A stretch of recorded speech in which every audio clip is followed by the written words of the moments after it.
cultural, economic, demographical, and political landscape of the key players that are going to influence the future direction of the Middle East, forward or backwards. Today we shift our lens to the Jewish state of Israel. We will quickly realize that Israel and its relations with the regional states will play a pivotal role in either direction, hopefully forward and hopefully not backwards.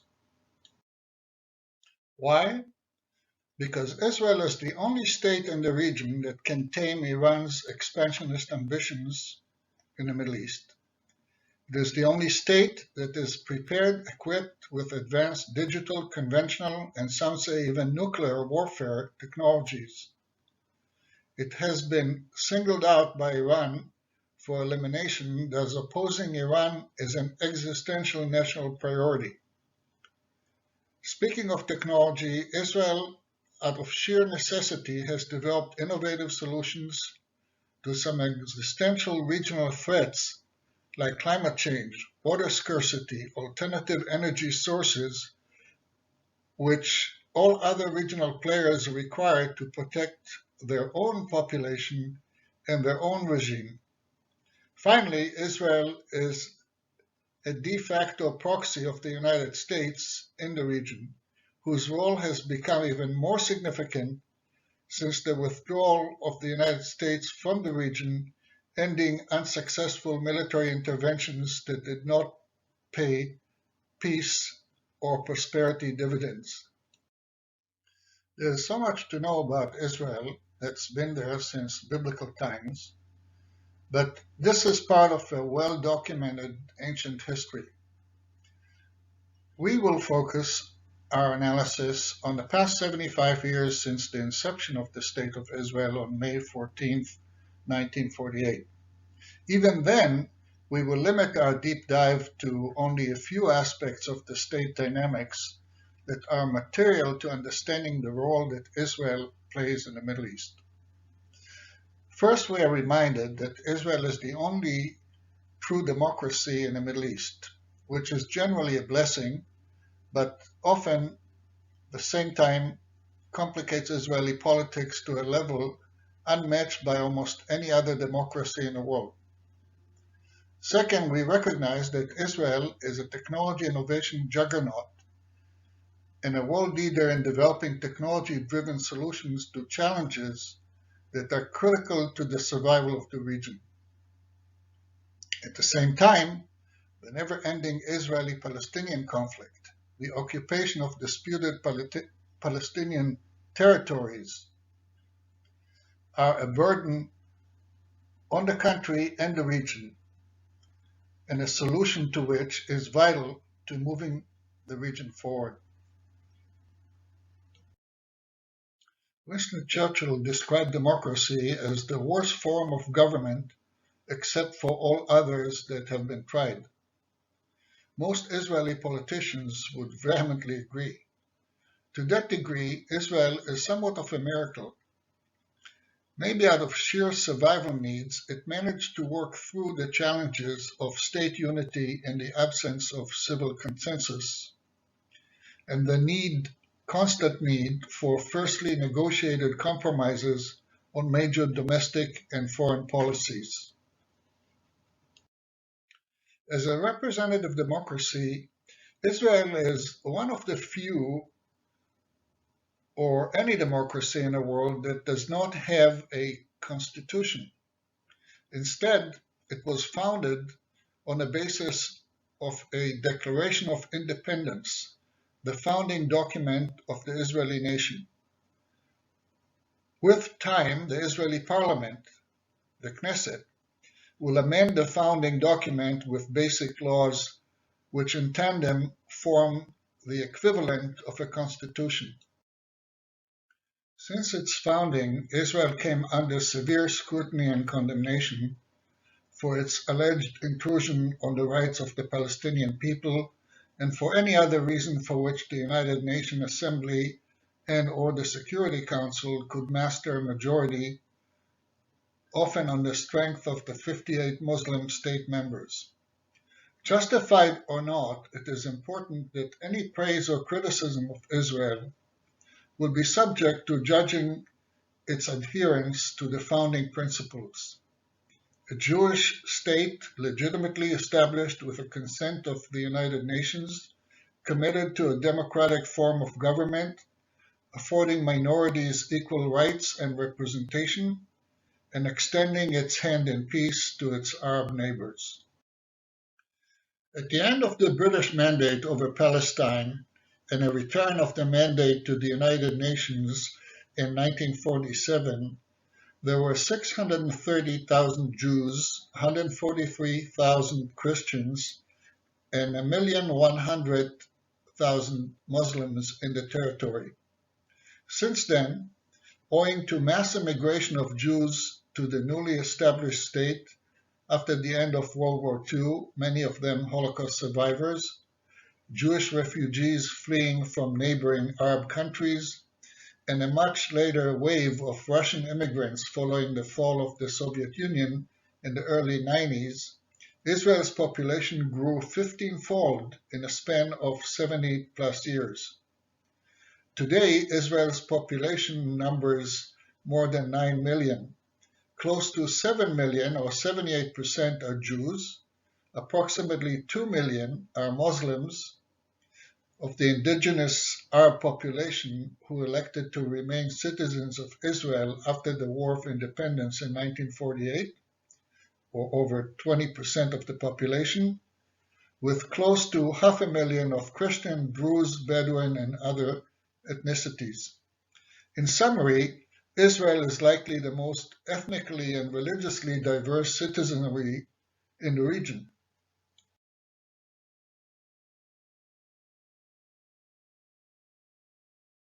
If only to complicate Israeli politics, the Jewish population in Israel consists of Ashkenazi Jews, mainly immigrants who came from East European countries like Russia, Poland, Romania, Hungary, and Mizrahi Jews, mainly from neighboring countries like Syria, Iraq, Yemen, Egypt, Morocco, and the Balkans. A further delineation within each are the Orthodox, both Mizrahi and Ashkenazi, with various degrees of strict adherence to Jewish orthodoxy. Of course, most of the population today are native-born Israelis, known as Sabras, and the majority, 75+%, are secular. Nevertheless, ethnicity and religion are major political forces in Israel politics, as you will learn by watching the next video. In Israel, politics is very tribal.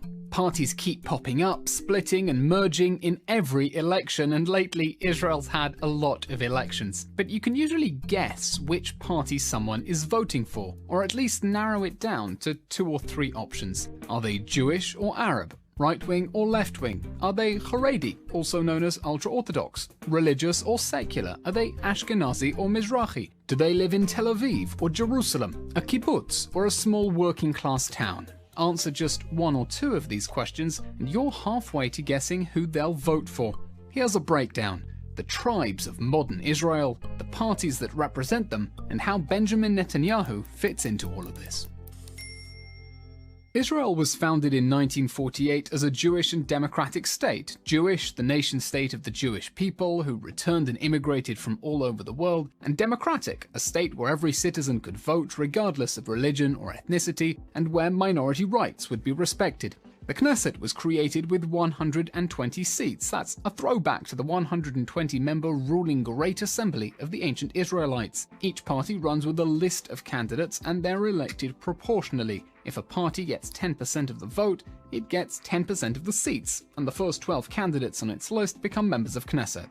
Israel was born as an ethnically, religiously, and socially diverse mosaic, and Israel's founders wanted everyone to have a stake in the democratic game, so it was important to make sure every group's voice was heard. That means Israel has one of the most representative systems in the world, where even small groups are represented, unlike countries where votes for the runner-up in each constituency simply go in the bin. And in such a diverse country, that means lots of different parties. No party has ever reached a majority of seats, 61, by itself, so anyone who wants to be prime minister needs to strike deals with smaller parties. This is called a coalition government. The prime minister is from one party, but the foreign minister, defense minister, and finance minister can all be from different parties. While Americans tend to think of their party affiliation as part of who they are, Israelis are much more likely to vote for brand new parties founded by charismatic leaders. So politicians with a personal following have an interest in running as the leaders of their own parties, and then they negotiate for a top job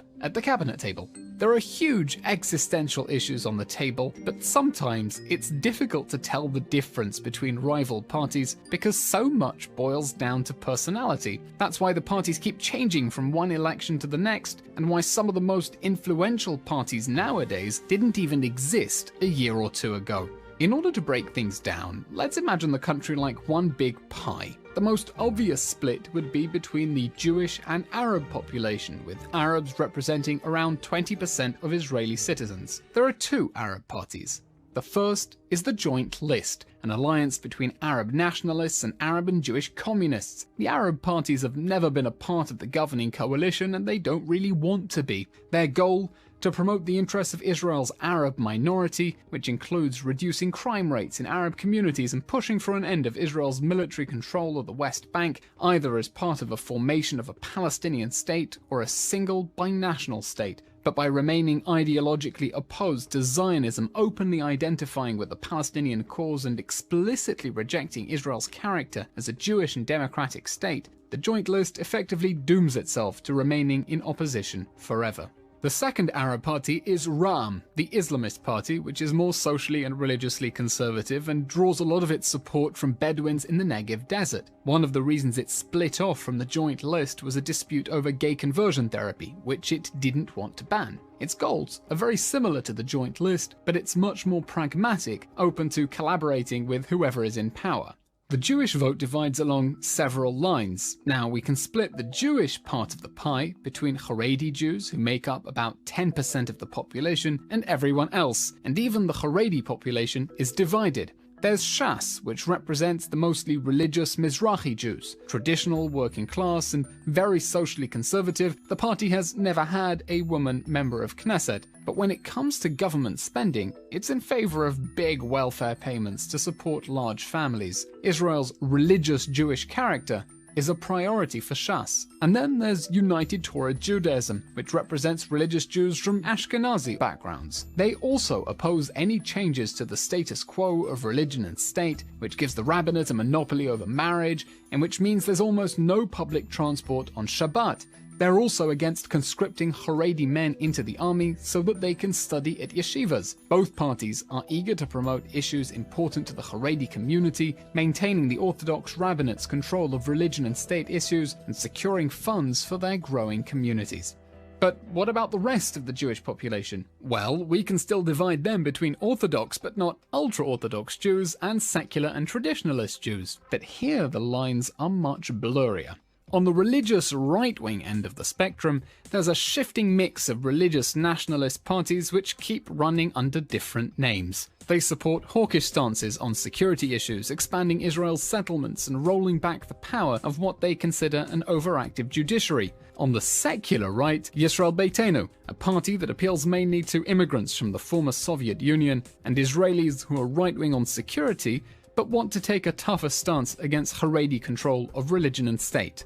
On the left, Meretz and the Labour Party. They care about strengthening the welfare state and protecting the courts, which they see as the ultimate guarantor of Israel's liberal democratic character. But pummeled by the violent implosion of the peace process and changing demographics, the left has shrunk dramatically since the years when Labour ran the state. Meretz and Labour do really well in Tel Aviv and the kibbutzim, but in the rest of the country, most Israeli Jews now lean to the right.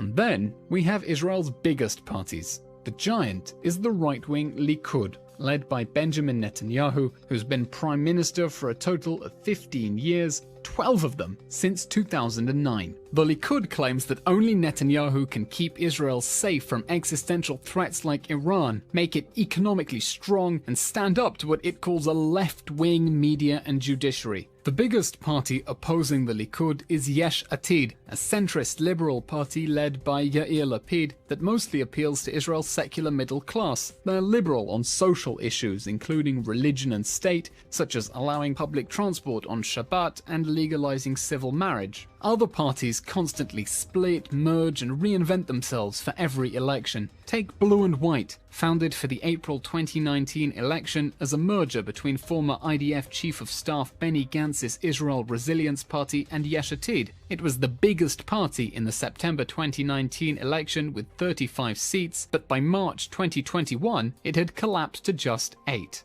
There's no shortage of issues for Israeli politicians to argue about, but in Israel, left and right don't always mean what you think. The Israeli-Palestinian conflict used to be what gave meaning to left and right. Left-wing, divide the land and maybe create a Palestinian state. Right-wing, build more settlements and maybe annex parts or all of the West Bank. But after several peace attempts failed and the unilateral withdrawal from Gaza in 2005 blew up in Israel's face, most Israelis lost hope that there was a partner for peace and became convinced a withdrawal from the territories would increase terror and possibly put their country in mortal danger. The Palestinian conflict is always there in the background, but no one expects much to change anytime soon. So what do left and right mean anymore? The truth is, it's difficult to say. In Israel, you can be pro-gay rights and for stricter environmental protections and still identify as right-wing. You can also be pro-free market and still identify as left-wing, because these labels were historically defined by where you stand on the Palestinian conflict, even if it's not the top electoral issue anymore.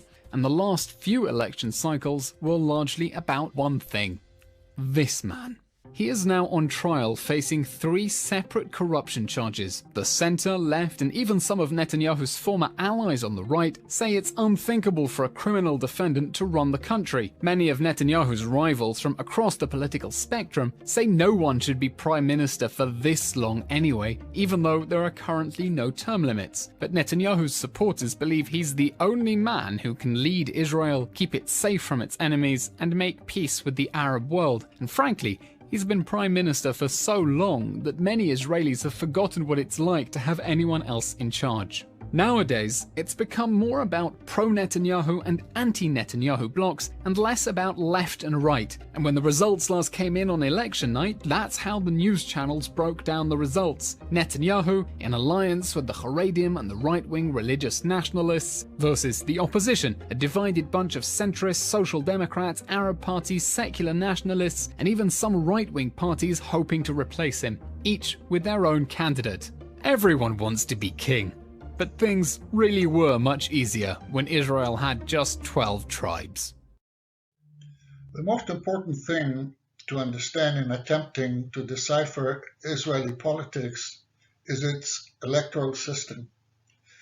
It is for that reason that Israel held 4 elections in a span of 2 years in search for a governing coalition.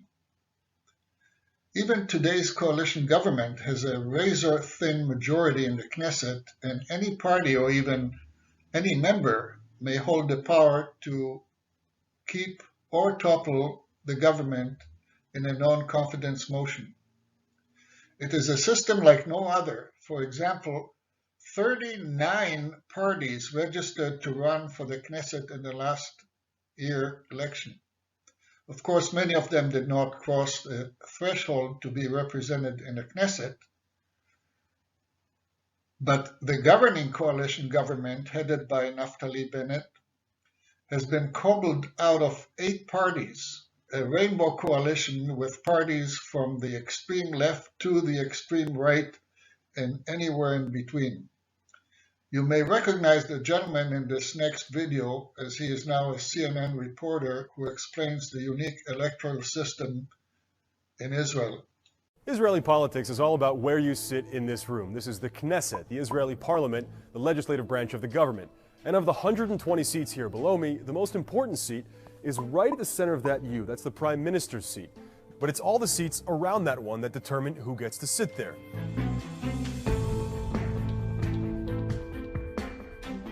Here in Israel, voters don't pick a particular politician. Instead, they vote for a political party. But no one party will win an outright majority. In fact, the most successful party in the upcoming elections may win as few as 25 seats, less than a quarter. So what happens here is that right after the elections, all of the political parties meet with the president, and they tell the president, this is who we want for prime minister. This is who we'd like to work with in the upcoming government. That person then has a chance to put together a coalition government, to put together a majority of the seats here through political wheeling and dealing and trading political favors for support. Because of the way this works, winning the most seats doesn't guarantee that you're the next prime minister if you can't make the right deals. Now, technically, 61 seats is enough here in the Knesset, but most prime ministers want more than that. They want a coalition of 65 or 66 seats just so they have a more secure administration. Oftentimes in Israeli politics, it can come down to one or two of the smaller parties in the upcoming election to decide which way the election goes. Because they can sometimes have that influence, these smaller parties are called the kingmakers, and they determine who gets to sit in the prime minister's seat and who doesn't.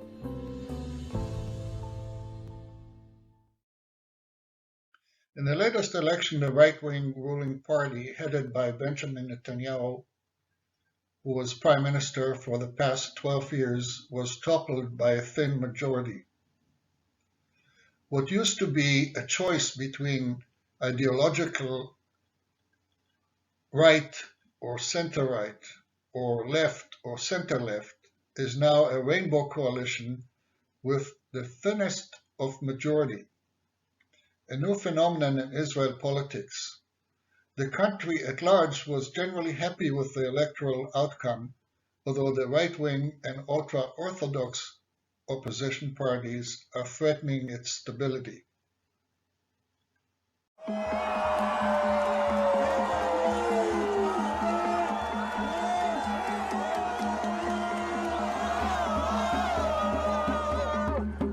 I'm here celebrating the end of an era here in Israel, saying goodbye to our Prime Minister and celebrate our new two Prime Ministers, Naftali Bennett and Yair Lapid, and we want them to succeed and to unite us again.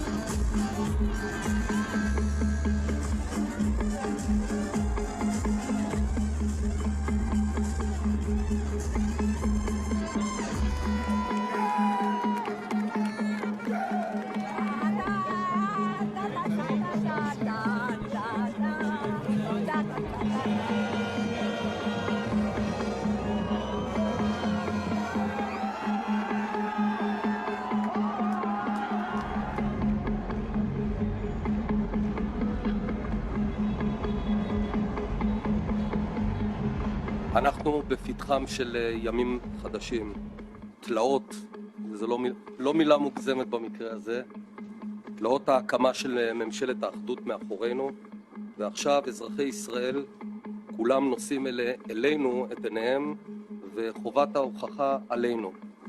אנחנו נפעל יחד בשותפות ובאחריות כדי לאחות את הקרע בעם, ובאופן מיידי להחזיר את המדינה לתפקוד, בתפקוד סדיר אחרי תקופה ארוכה של שיתוק, של מריבות, הפנים קדימה.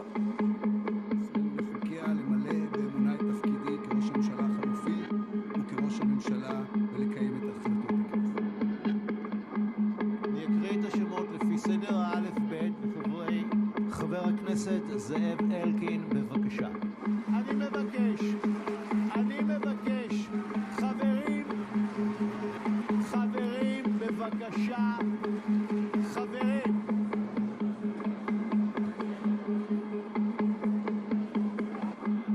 נכון, בבקשה תתפוס את מקומך מסביב לשולחן הממשלה. אני אתכם למאבק יומיומי בממשלת השמאל הרעה והמסוכנת הזאת כדי להפיל אותה, ובעזרת השם זה יקרה הרבה יותר מהר ממה שאתם חושבים. We'll be back soon.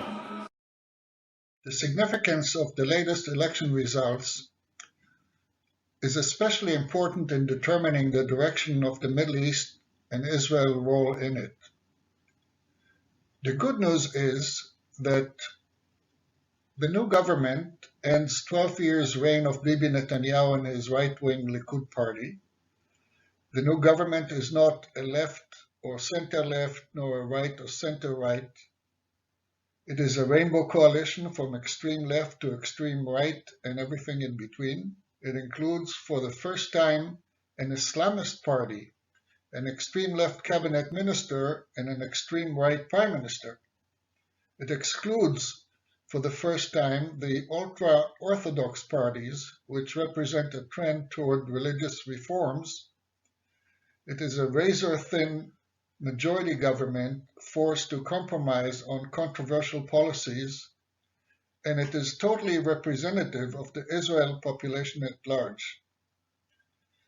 Therefore, the good news is that it is taking a more compassionate approach to the plight of the Palestinian people in terms of economic aid, job creation, and freedom of movement.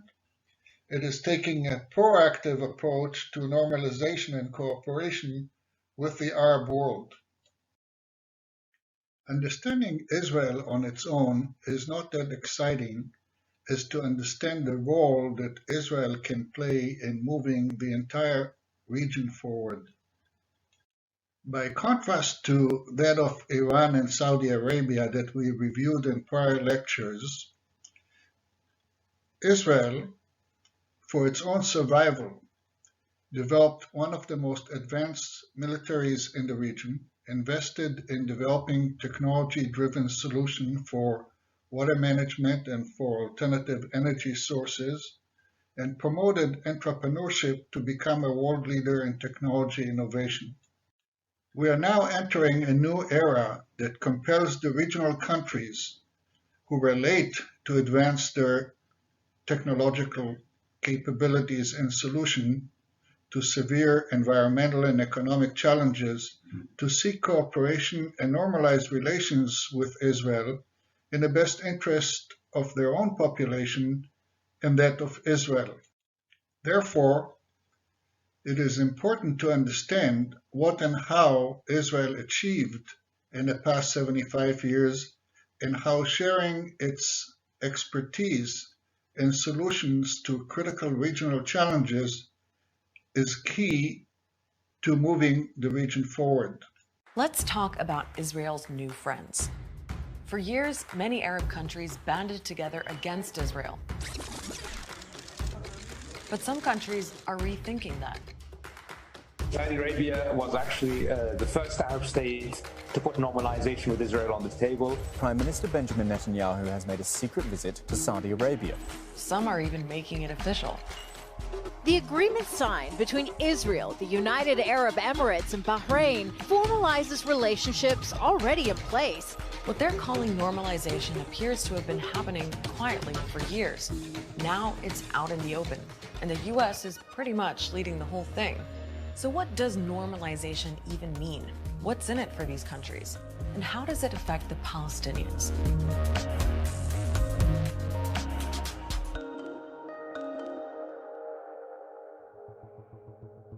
Normalization is basically diplomatic speak for two countries having some kind of formal relationship where before there was none, through things like trade deals, setting up embassies, and direct flights. But not that long ago, the idea of Gulf countries having cordial relations with Israel was unthinkable. There's been a lot of bad blood. In 1948, Israel expelled around 750,000 Palestinians and declared itself a state. The conflict catches the inevitable innocent in its toil. That basically sparked decades of on-again, off-again Arab-Israeli wars. At one point, Saudi Arabia even sent in troops. Since then, the problem has been how Israel is slowly taking over Palestinian land by illegally building settlements, blockading the Gaza Strip, and militarily occupying everything else. So for as long as many can remember, Saudi Arabia has stood by the Palestinians, particularly King Salman. إن القضية الفلسطينية هي القضية الأولى للدول العربية. Together with other Arab states, the Saudis drew a line in the sand in 2002. No normalization without an end to Israeli occupation and agreement on the establishment of a Palestinian state on the 1967 lines. But King Salman is not really in charge anymore, and his son seems to have other ideas. The old guard is anti-Israel, is pro-Palestinian, but now you have a newer generation, the new guard. He is not very attached to the Palestinian identity. It's why those recent reports of a secret Saudi-Israeli meeting got so much attention. In a first-of-its-kind visit, U.S. and Israeli media say the American Secretary of State Mike Pompeo was on an official visit to Saudi Arabia when Benjamin Netanyahu flew over too. And touched down in home. The Saudis, though, say it never happened. There's something going on. Israelis are excited to go public in this. The Americans are excited before Trump leaves. And the Saudis seems more, let's take it step by step. We have a vision where Israel becomes a normal part of the region, where it has fully normal relations with its neighbors. What we need to have that happen is for a peace deal between the Palestinians and the Israelis. Other countries are already embracing a new friendship. Bahrain and the United Arab Emirates both signed deals with Israel in 2020. A golden opportunity for peace, security, and prosperity for our region. Those who are with us today and those who will join us tomorrow, I say, Assalamu alaikum. Sudan has a normalization agreement too. So where does all of this leave the Palestinians? Well, it weakens their leaders' position to negotiate a peace deal with Israel. And for many Palestinian people, it'll just be harder to get justice or undo decades of Israeli occupation. The Palestinians are saying Israel has been rewarded for conceding nothing. نعتبره طعنة في ظهر شعبنا.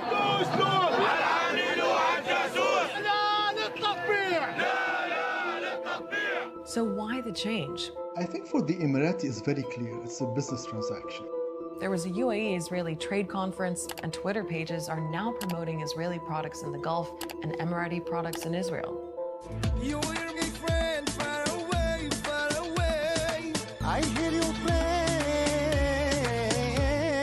Any other year, this joint music video by Israeli and Emirati artists would have just seemed weird. But this is 2020. It puts Israel in a different light. It revives the ability to really openly work and openly trade with these countries. Trading with Israel would make business sense for Saudi Arabia too. But normalizing with Israel is about more than making money. It's no secret that MBS is trying to remake his own image as a modern leader. He's got a lot to overcome. Think the war in Yemen,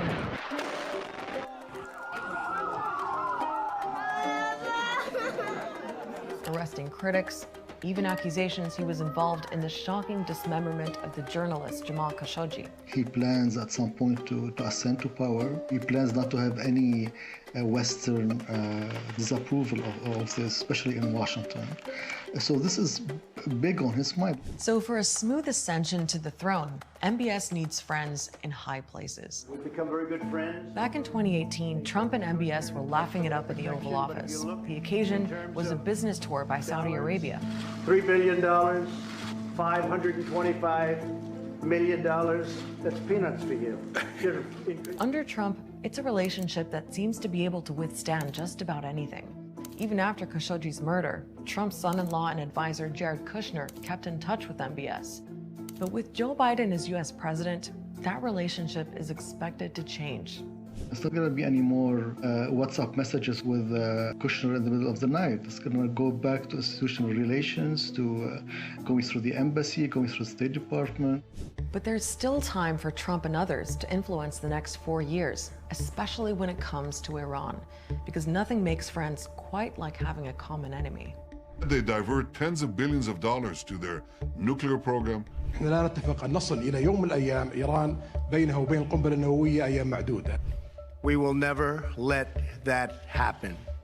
One of the first things Trump did in office was pull out of the nuclear deal and order more sanctions on Iran. But the incoming US president says he wants to revive that deal. That could be why Trump seems to be pushing all these new alliances in the Middle East before Biden gets in. I cannot reverse a Saudi-Israeli deal.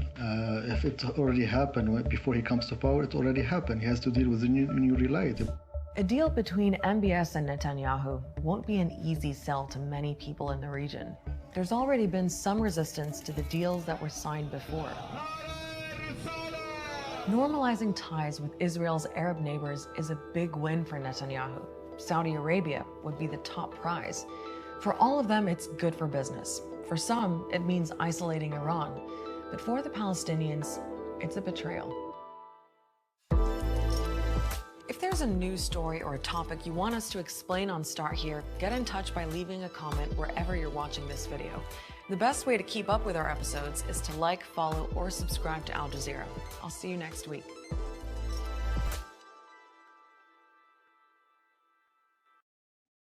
Necessity is the mother of all invention is a saying attributed to Albert Einstein, which he may have plagiarized actually from Plato. When you look at the development and advancements of the State of Israel, you're tempted to call it a miracle. But a miracle it is not. It is the existential necessity that drove the young country to become a virtual superpower in the Middle East. Surrounded by enemies which it defeated in the 1948 War of Independence and other wars that ensued, most significantly the 1967 Six Days War and the 1973 Yom Kippur War, the defense of the state through qualitative rather than quantitative military superiority has been and continues to be priority one. As a result, the Israeli Defense Forces, the IDF, is likely the most advanced and technologically superior in the region, and some say even in the world. It is not a well-known fact that Israel and the United States have signed a QME agreement. It stands for Qualitative Military Edge, according to which the United States will not sell military equipment and technologies to other Middle East countries that is more advanced than that which it sells to Israel, without Israel's consent. In fact, the recent normalization relations between the United Arab Emirates and Israel was triggered by the United Arab Emirates' request to purchase the most advanced F-35 fighter jets from the United States that required Israel's approval. Self-sufficiency in terms of developing and manufacturing military equipment in the country has been the cornerstone of Israel's defense strategy. As a result, Israel is the only country in the region able to design, manufacture, and repurpose both aircrafts, drones, tanks, and other military equipment. As a matter of fact, Israel's defense industry is a major contributor to the Israeli economy by exporting military equipment to other countries. Israel's military equipment exports hit $8.3 billion in 2020, the second highest ever total.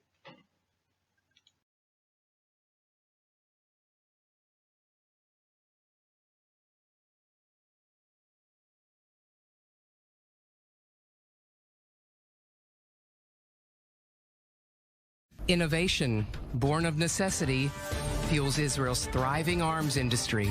It's an industry built to sustain embargoes, boycotts, and wartime disruptions. An industry that launches satellites to space, detects tunnels underground, and defends citizens and soldiers against a full spectrum of threats. And it's an industry that survives through export sales.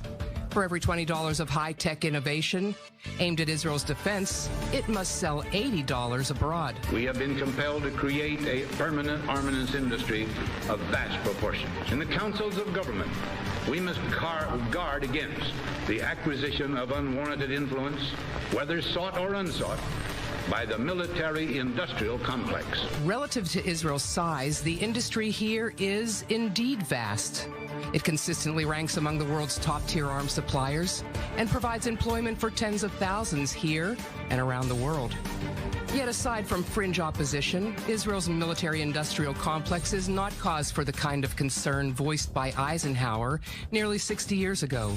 Here, it's a badge of honor. But unlike the many dozens of firms that support other world-leading industries, in Israel, this vast complex is controlled by just 3 companies. 2 are state-owned, and then there's Elbit. Privately owned and publicly traded, Elbit leverages innovation born of necessity to the mutual benefit of Israel's security establishment and its corporate shareholders. Of course, the million-dollar question which Israel has never answered is, does Israel have the bomb? Listen to the answer in the next video. On a late September night in 1979, an American satellite picked up two super bright flashes in the middle of the Indian Ocean. The next day, President Jimmy Carter called a meeting in the Situation Room. Everyone agreed. This was a secret nuclear test. But who was responsible? The first suspect was South Africa, but they didn't have the technology. So the US looked at one of South Africa's close military allies, a nation technologically advanced enough to stage a massive nuclear test and secretive enough to pull it off in the dead of night. Israel. There was just one problem. Nobody knew for sure whether Israel even had nuclear capabilities. And this is still true today. Even though the whole world assumes they do, Israel will neither confirm nor deny it. But why? There's a Hebrew word for Israel's nuclear policy, amimut. It basically means deliberate ambiguity. Experts guess that Israel has between 80 and 400 nuclear warheads today, but nobody knows for sure. Israeli leaders have always been quiet about their nuclear ambitions. A strong military defense has been the cornerstone of Israel's survival since its creation in 1948. David Ben-Gurion was apparently obsessed with developing nuclear weapons, seeing them as the only way to protect Jews in their homeland. In those early years, France was one of Israel's biggest supporters, and the two countries worked together to develop both of their nuclear abilities. By the 1960s, Israel had constructed two nuclear research centers, Dimona and Sorek. It's around this time that Israel is thought to have developed their first nuclear warhead.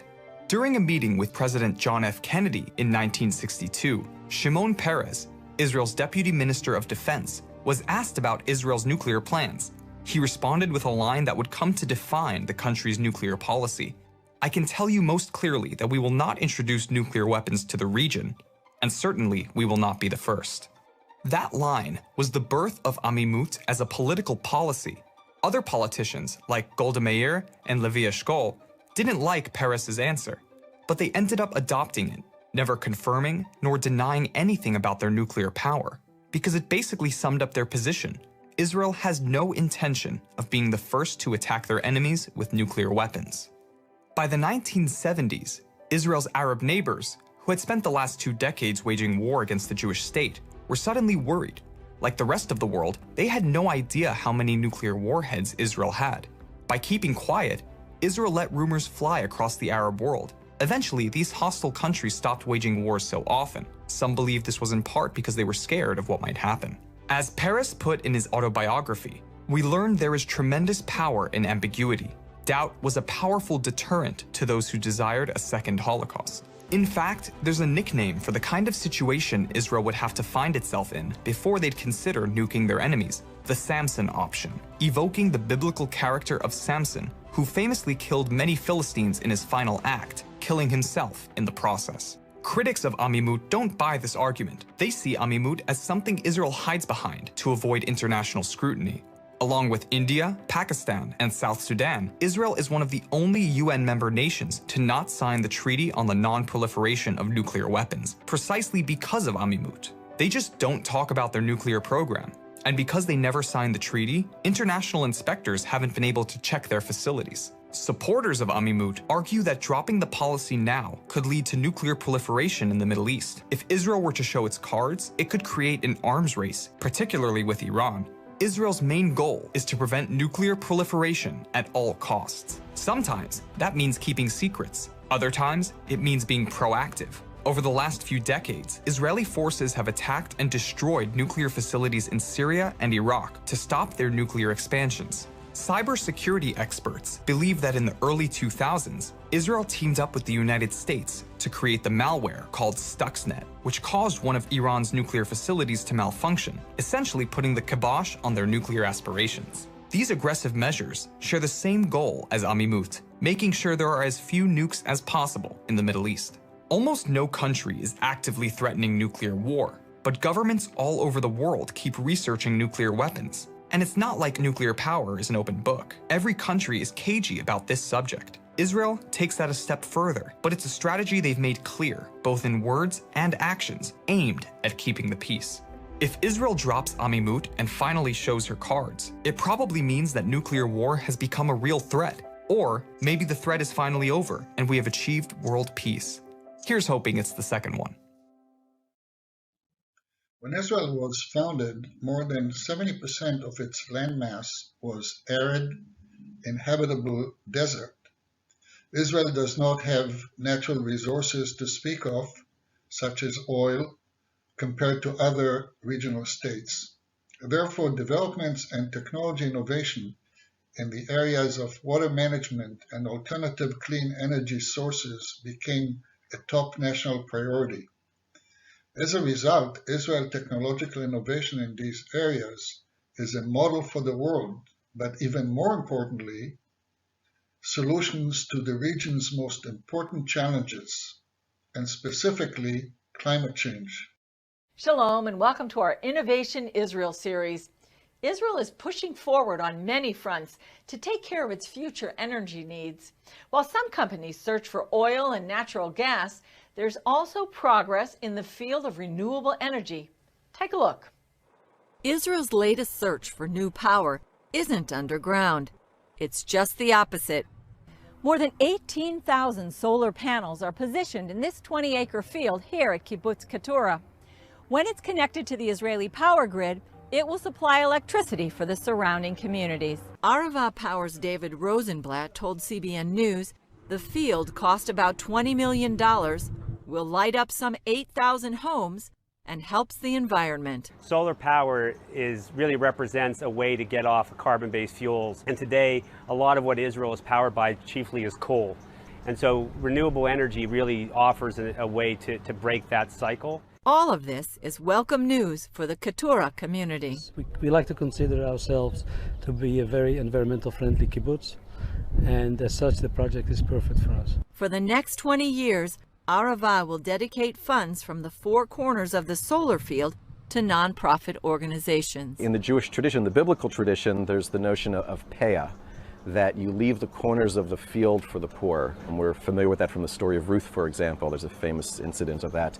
And so we're leaving or taking the profits, if you will, from the four corners of the field and giving it to tzedakah, giving it to charity. Rosenblatt says his company is planning to build some 50 additional solar fields around the country. We'll start exporting energy up north because we'll produce more than the South needs. And now you actually have a change in the economy, so an entire region can develop in ways that before it could not. Julie Stahl, CBN News, Kibbutz Keturah, Israel.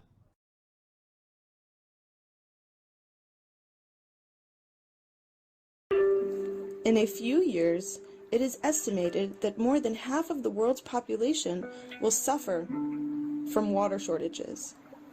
Without a sufficient amount of water, billions of people will be in places without access to drinking water, and their lives will be in danger. To understand this challenge and find solutions, we want to show you on this Earth Day how Israel, a country that is 60% desert and located in one of the driest regions in the world, managed to become an example in water management. Let us tell you about the Israeli water miracle through the example of the life cycle of a small drop of water. Despite Israel's arid climate, little rainfall, and few sweet water sources, Israel has over 270 kilometers of beach terrain. So, why does one drop of salt water matter to us? Let's take this drop from the Mediterranean Sea. Then, we will send it to one of Israel's desalination facilities, some of which are the largest in the world. Our little drop of water will go through an advanced process to become drinking water. This drop that we took out of the Mediterranean Sea is desalinated and will reach a home of a family who will use it to shower, wash dishes, or to drink. After this drop of water manages to keep the dishes clean, it is not discarded. This drop of ours is sent to a water recycling facility and goes through a process that enables us to use it again for other purposes. Close to 90% of Israel's water is recycled. almost 4 times more than the next top recycling country. After the drop of water completes the recycling process, it is sent to be used for agricultural purposes and to irrigate crops. Our drop will travel across the country via pipelines. Millions of cubic meters of water are lost every day in the world due to pipe leaks. In Israel, several companies have developed advanced technologies that detect and prevent water loss in the pipeline so that our drop can reach the agricultural areas fully and safely. Our drop of water will reach its agricultural destination and will still not be thrown away. It will most likely reach crops through the drip irrigation system, a method developed in Israel in which every drop of water is utilized and more agriculture is produced with fewer resources. A true example that illustrates that every drop has tremendous value. Our precious drop went through the whole cycle, from the Mediterranean to the desalination plant, from there to our homes, then recycled and processed via supervised pipelines to the agricultural lands to make the desert bloom. We need to preserve every drop of water and restore our earth for ourselves and for our future generations. And Israel is here to help advance towards a world that is better equipped to face the ecological challenges of the present and of the future.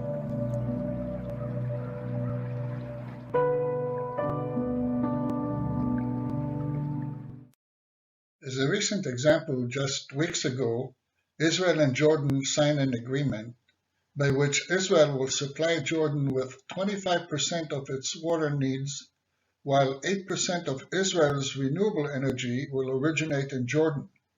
The economic peace renders the political peace essential. Other areas in which Israel has become a powerhouse in terms of innovations are healthcare, biomedical sciences, agriculture technologies, and of course, Israel leads the world in cybersecurity for both civilian and military applications. Needless to say how critical these solutions are to the region and the world, as you will see in the next 2 videos. Israel's startup industry is well known for punching above its weight on the global scene, but in recent years, one branch has taken it to another level: cybersecurity. In 2020, Israeli cyber companies accounted for over 30% of global investment to the tune of $3 billion. They're on pace to more than double that number in 2021. It's an evidence to the strength of the system, and we don't believe that it's going to stop anytime soon. The investments are paying off, with 11 Israeli unicorn companies, meaning worth over $1 billion. Not a legendary or even rare animal in Israel anymore. See some companies that are becoming unicorns, not just early stage companies, but also companies that will go public, we believe, in the next 2 years. So all of these we didn't see 3 or 4 years ago. More and more investment firms are jumping on the bandwagon, such as Merlin Ventures, setting up an Israeli branch, Merlin Tel Aviv, to invest $50 million in Israeli firms in the next 3 to 4 years. In Israel, we opened a dedicated office where I'm sitting now with analysts that works, and scout very actively the startups. What we look for is to invest in startup in growth stage and to help them boost the sales in the US. So trying to take our expertise in the American federal and public sales and investing in this company and taking them together with us to the US market. Much of the cybersecurity explosion can be attributed to coronavirus. The event, which proved the downfall of so many businesses, is actually fueling cybersecurity companies as firms look to protect their online activities, which have increased exponentially due to social distancing. Attackers are always looking for the weak spots. And once you have employees working from home, outside of the network, of the corporate network, they become more vulnerable. The global need is certainly evident, but why has Israel become the main provider? We have a unique ecosystem in Israel because we have here a combination of BRIC companies that are dominant in this field. In addition, we have the Israeli government, which trains every year thousands of cyber experts, both on defensive and offensive cyber. And we also have significant presence of R&D centers of global companies like Microsoft, Cisco, IBM, that develop part of their security products here in Israel. In a world increasingly conducting business in the digital sphere, the field of cybersecurity will only become more necessary and thus continue to grow around the world, and perhaps more than anywhere else, in Israel.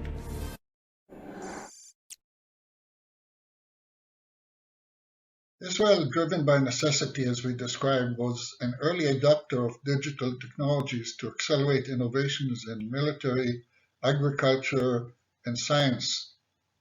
In this picture, you see yours truly in front of what at the time was the fastest supercomputer in the world, going back to 1963. Myself, I'm a proud member of the first generation of the high-tech Israeli industry.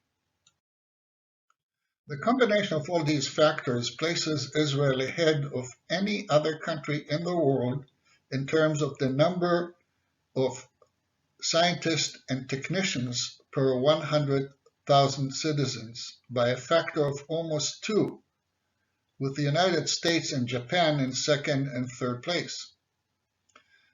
Also, 76% of Israel's export are in technology, which it exports to all but the Middle East region.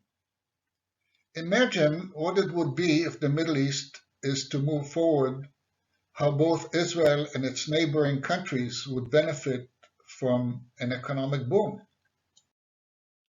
Israel is a country of immigrants from all corners of the world. Israel's population grew 15-fold since its inception by absorbing massive immigrations, first from Middle East countries and survivors of World War II, and more recently, more than 1 million Russian immigrants following the fall of the Soviet Union. This latter wave of Russian immigration of highly skilled and educated population is credited with vaulting the Israeli high-tech industry to world leadership.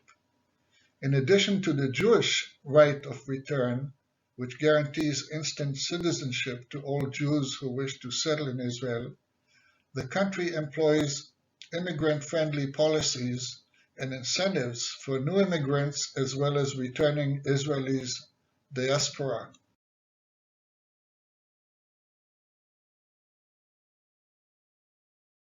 So is Israel a dreamland without fault or blemish? Not in the least. Even in Israel, which has the highest number of billionaires per capita, many more than the United States or Canada, yet it also has the highest percentage, 28% of its population living below the poverty threshold, the highest in the OECD. As economic inequality is more acute in Israel, more so than even in some other Middle Eastern countries. And of course, the main blemish on Israel's democracy is the unsolved, never-ending Israeli-Palestinian conflict. In terms of the conflict, which we will dedicate part of a future lecture, discussions revolve around a two-state or a one-state solution. From my perspective, Israel, and under Israeli control, there are actually 4 states. What? The first state is fondly, or maybe sarcastically, called the state of Tel Aviv. By the way, the city of Tel Aviv has recently achieved a dubious title, the most expensive city in the world. The state of Tel Aviv is a reference to the Mediterranean coastal area extending from just south of Tel Aviv to the port city of Haifa. It is naturally the most affluent so-called state in the country. What characterizes it is prosperity, modernity, Americanization, technology innovation, wealth accumulation, and a high standard combined with a high cost of living. The state of the periphery means not in the state of Tel Aviv, and especially areas in the proximity of the Gaza Strip. The state of the periphery is characterized by issues of security, inequality, poverty, immigration, urbanization, discrimination, polarization. So now you can better understand the origins of the stark inequality in Israel proper. By this loose definition of state, there may be two more so-called states in Israel or under Israeli control. The first of those is the state of the settlements. Now, this is a topic of heated debate and dispute, which we will review in our next lecture when we will expand on the Israeli-Palestinian conflict and other major conflicts in the region, like Syria, Yemen, and Lebanon. After the 1967 war, when Israel captured the west bank of the Jordan River, the Israeli government of the day began a massive project of settling Israeli communities in the area that some refer to as Judea and Samaria. Notwithstanding the political dispute, the settlements are now more like towns and cities. I sometimes refer to them as the Oakville of Toronto. There were two driving forces behind the settlements: security and affordability. As a result, and with government incentives, younger middle-class families could afford a standard of living almost, but not quite, as in the state of Tel Aviv. This so-called state is populated mainly by young middle-class families, most of them religious, some of them zealots. Few of them are right-wing nationalists. By now, the settlement block inhabits a critical mass of some 750,000 Israeli citizens. Then there is the state of Palestine. This is not the Palestinian state. It is the state, however you translate it, of the West Bank Palestinians, governed mostly by the Palestinian Authority, however controlled, and some would say occupied, by Israel. The issues there are well known, well documented, and reported on mainstream and social media platforms all day, every day.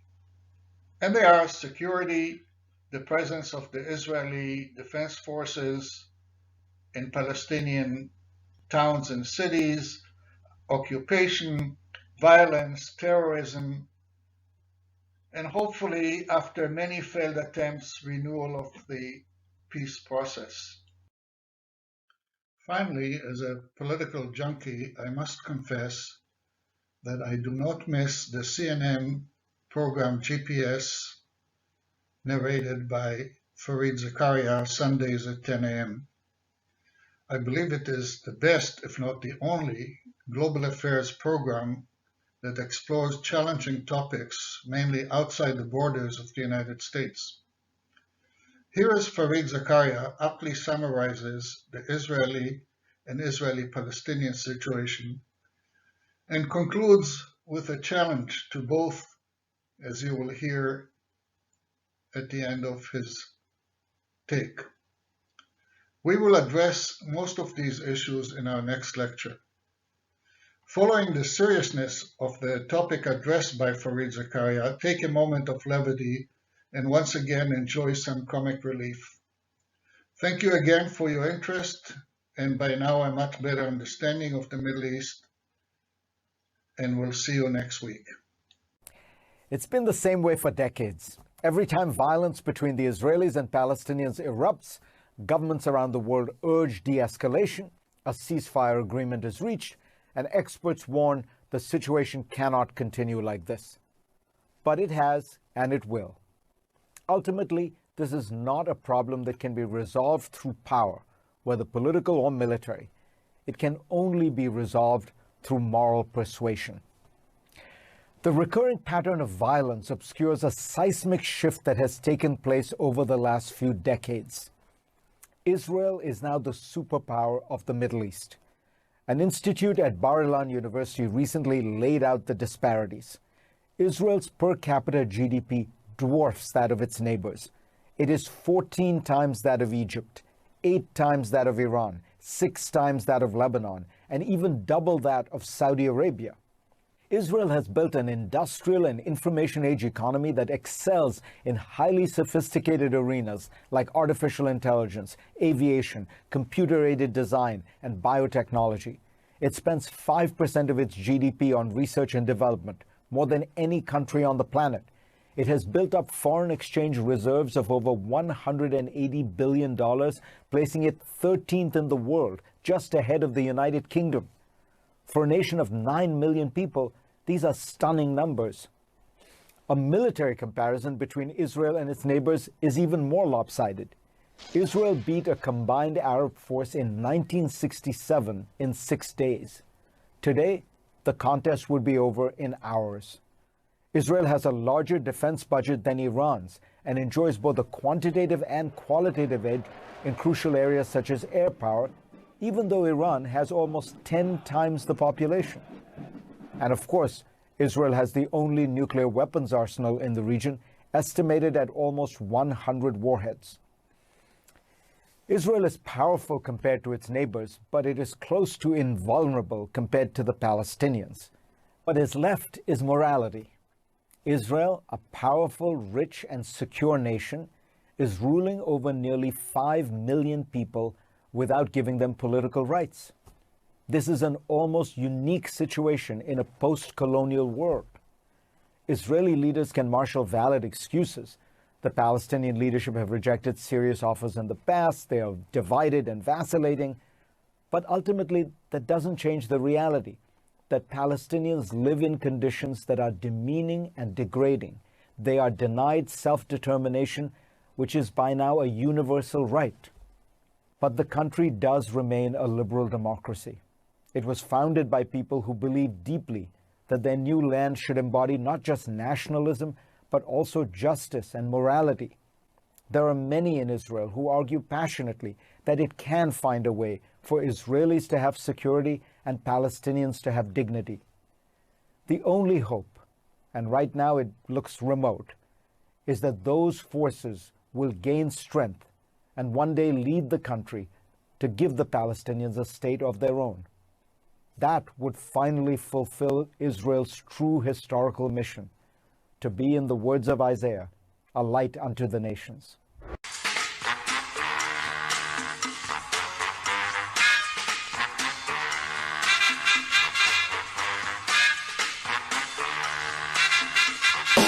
Most countries have 4 seasons: winter, spring, summer, fall. Not in Israel. Here we have summer, and that colder summer with the rain. So I went on CNN's weather forecast website, and it was just sun from Sunday to Sunday. And then I clicked on 2-week extended forecast, and it just wrote, yes. You know, let me teach you, by the way, how to cut in line like an Israeli. All you have to do is, check this out, all you have to do is just say, I'm just a question. And then you can cut in line. It's so simple. You know, in fact, I was really surprised to know that we're not the top tourist destination in the Middle East. We're not. Egypt is. Egypt is #1, and Israel is #7. Isn't that weird? Because everybody wants to go see the pyramids in Egypt, right? Everybody's like, let's go see the pyramids. Let's go see the pyramids. Hey, the pyramids are our work. We built the pyramids. Wait, so let me get this straight. We did all the work, but they're getting all the money from all the tourists coming in. It's a pyramid scheme. I don't mean to brag, but in Israel, we do have the only subway that is above ground. You know, you would think, why don't we just build a subway like every other normal country has, right? Like in France and US and Spain and whatever. Well, let me tell you. You see, we're Jews. We don't really build things anymore. You know, we would have to let the Arabs build the subway for us. We would have to let the Arabs dig out the tunnels for us. And how do I put this? Jews and tunnels that Arabs dug out never gotten along that great. But if you can say one good thing about Israel is that we're good at the Olympics, but then you'd be wrong. You know, because we're not. We're really, really bad at the Olympics. You know, every 4 years we go to the Olympics to show the world what we're made of. Excuses.